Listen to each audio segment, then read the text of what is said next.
Hey guys, Phil here from EcoSpotlight. Don't forget to like and subscribe to our channel, and check out our website for more exclusive content for ecopreneurs. Today I have with me Rob Everts from Equal Exchange, the co-executive director. Thanks for being with us today, Robert. Glad to be here and glad you're here at Equal Exchange.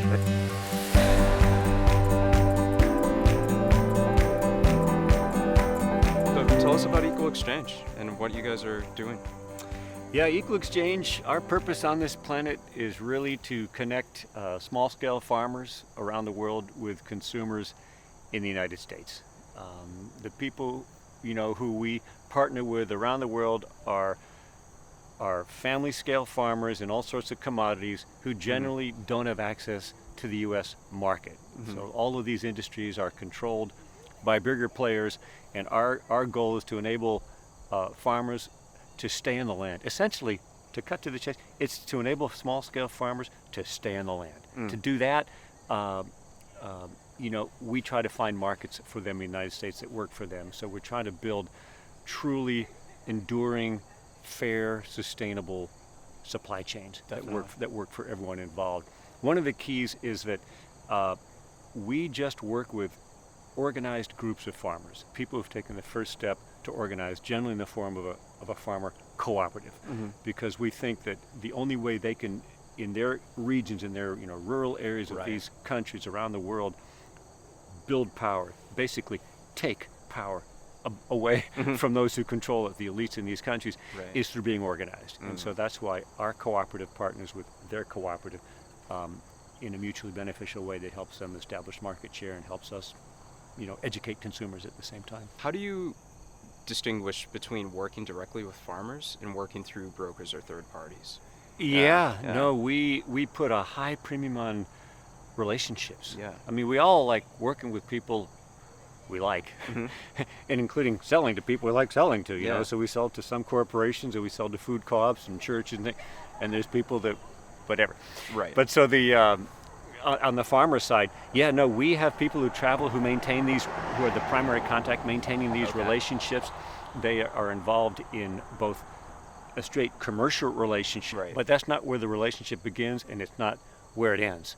And so, for example, if we get a bad quality lot one year, it's not, game over, we're heading to the next valley, the next group looking for another source. It's like, what do we need to collectively do to make this better? And in fact, one of the things we've done is conduct, we call it cooperación en calidad, cooperation in quality, where there's mutual learning on coffee quality, the process called cupping, so that cooperatives know exactly the profiles that we're looking for. We actually share the same vocabulary, and we bring farmer groups together, so there's a lot of cross-training. We learn from them, they learn from each other. Really powerful element of these things. But the point being that we problem solve together, we get the same language literally around what we're looking for, and then we seek to have these relationships build trust over time, so that when things are going tougher for one party or the other one is still there for them. So here's a sampling of some of our products, from the olive oil to the coffee, the chocolate, cashews, and tea. We got started really as a direct challenge to the Reagan administration towards Nicaragua. So coffee was where we started. This is not Nicaraguan coffee I'm holding in my hand, but in 1986, Ronald Reagan was waging war on the Sandinista government, and there was also an economic embargo.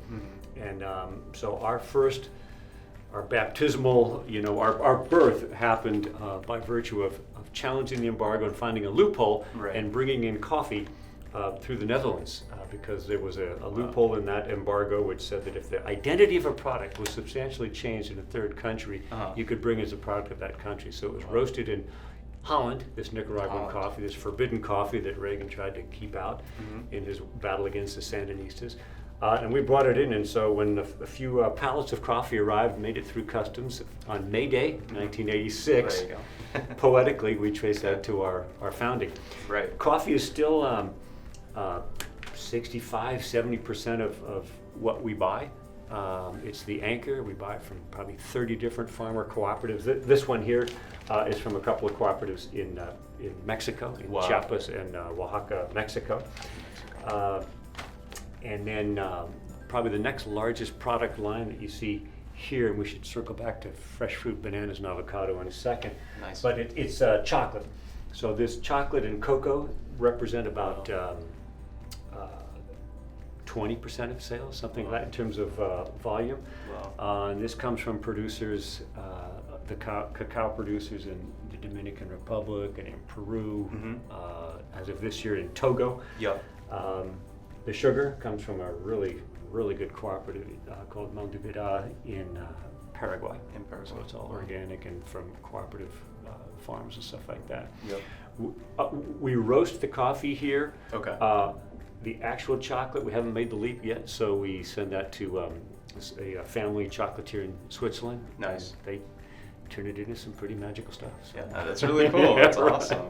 That's really good. And the cashews look amazing too. I see that in here. Yeah, cashews. These are from southern India, from Kerala, India.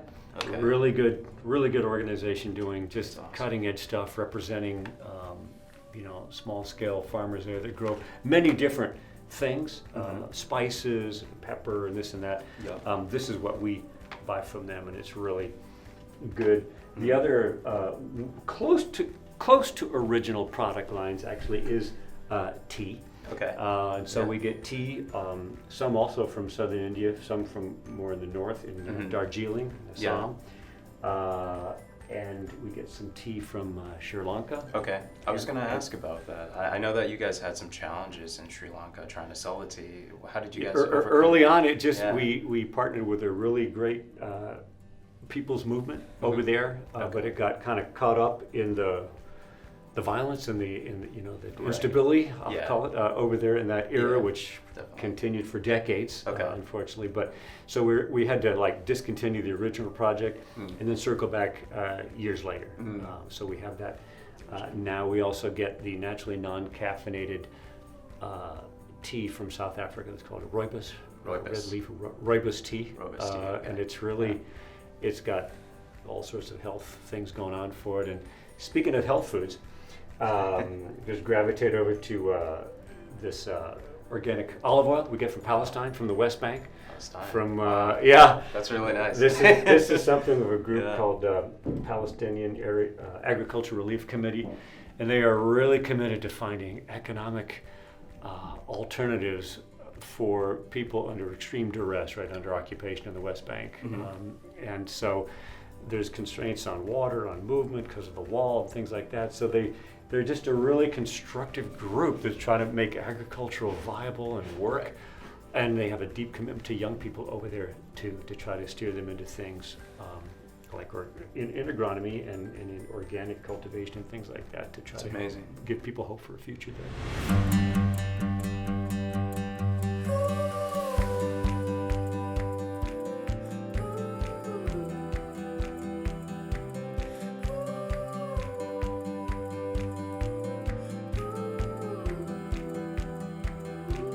So this is it? This is the chocolate room. This is the cooler. Wow. Magic things are stored in here.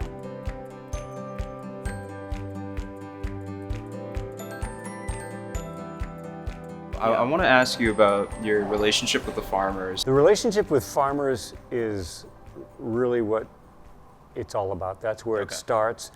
I don't want to give short shrift to the relationship with consumers, who now we're looking at in a wider prism as citizen consumers. But your question was about the farmers. And so, no, we spend a lot of time at the farms, getting to know people, learning their just walking around, their fincas, as they call them, their plots, their parcelas. Yeah, we have different buyers who go to the different places. And we do a lot of problem solving with them. We look at the quality, we look at the shade management, we look at the environmental practices. For sure. And we look at, impact of climate change, weather, and how that can get mitigated. We have some projects actually that do contribute to more sustainability, to fend off some of the worst impacts of the extreme weather that they're experiencing, because they're really on the front end of the climate crisis. What are some examples of where these locations are at that you guys work with? I'd say everywhere. Wow. I'd say, from northern Peru, where you have unseasonable downpours when the sun should be shining, to the same thing happening in the Dominican Republic, where you're expecting the cacao to harvest and to ripen and be harvested over a period of weeks, and then it comes pouring rain and it's all going to get drenched and fall off, and you got to hustle and cut it all down, the pods, and you don't have storage in the drying spaces area because it happened all at the same time. The next season you might get the other extreme of drought when you're wishing you had water. So I think in these growing areas they're experiencing the extremes that frankly we are as well in this country when we see some of these superstorms, but here they're just on the front end of it. Right, and they're experiencing the most effects, unfortunately, which is, you know, a big thing. And going to fair trade, going back to that kind of topic, I noticed that you guys don't go through Fair Trade USA, and you guys work directly with the farmers instead. Why is that? We've had some philosophical differences with Fair Trade USA, including, you know, some of the characters that they've brought in under terms that are pretty minimalist, we think. And so we've just felt that we've been around for 30 years. We have a brand. It's earned respect and trust in the market. And whereas we do believe in the third-party inspection, like at the farm, and for them to check our book so they can verify that, yeah, we're paying what we say we do, and the contracts are transparent and all that kind of stuff, we just haven't signed up to pay for consumer-facing third-party, you know, verification of what we do. Gotcha. Yeah. Okay. So I'm very interested also in the ownership structure of the company. I noticed that you guys are employee-owned rather than privately held. That's another dynamic that I don't see often, especially in the environmental kind of realm. Why is that? I'm just kind of curious to see. This is the philosophy here is that we believe in democracy, and we buy from organized groups of democratic farmer co-ops. You know, it feels consistent with who we partner with, that we ourselves should reflect, you know, a level of transparency and democracy, and a culture of participation. Democracy takes practice, but the structure is something we're really proud of, so that no one person owns a disproportionate amount of shares. And in fact, we call ourselves worker owners. After you've worked here for 1 year, you're eligible to be voted into the co-op by the co-workers, 2/3 vote. Virtually everyone is who makes it to the year because of the hiring that we do. And so at that point forward, we all have an equal share. Like, I've been here for 23 years. I have the exact same share of someone who started a year ago yesterday and was voted in yesterday. We do have a unique capital model that we're also proud of, that has stood the test of time, that we have a role for outside investors, but it's not the role. We're not beholden to outside investors. So we have several hundred of these people. We love them dearly. They've invested a total of about $16 million of capital into EcoExchange. They do not get a guaranteed seat on the board. They do not get, they can't write it off on their taxes as much as this is a mission-driven thing. They get a targeted 5% return each year, and we've averaged 5% for like 20 years in a row. But they have what I would say is a seat at the proverbial table next to workers, farmers, customers, the planet, you know, investors, as opposed to the seat. And so it's worked well, and there's some fabulous people who have invested in EcoExchange because they like what we're doing in this world. I like that. It's very transparent, broken down. Everyone's kind of equal. Hence in the name EcoExchange. No pun intended. Yeah. Works. So we just got a tour of the coffee factory. Ian, do you want to tell us a little bit about what we saw today? Sure. So we walked through a little bit at the beginning of our process of looking at raw materials. We call them green beans because they're green in color. So, and they're green in color because of the moisture content that's inside of them. So we as roasters, our job is to kind of bring out the sweetness that's inherent in coffee.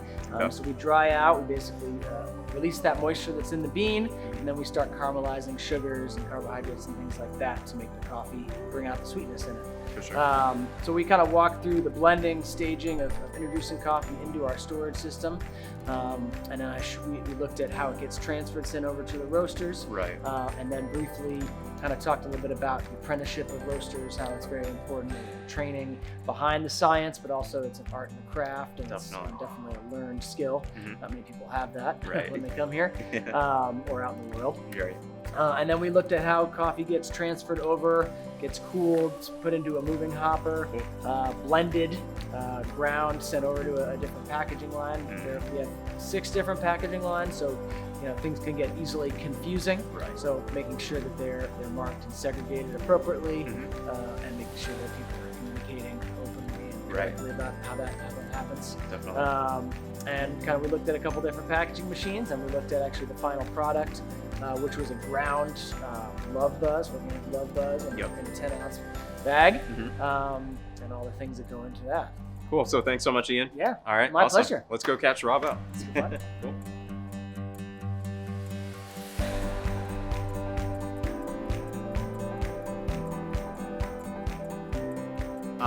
What is your personal take on environmental justice, and how does EcoExchange combat those issues? That's a big question. Yeah. No, there's a lot there. It's like we deal with the contradictions of the environmental issue every day, right? So we're in the market. We're in commerce. Right. We import commodities from thousands of miles away.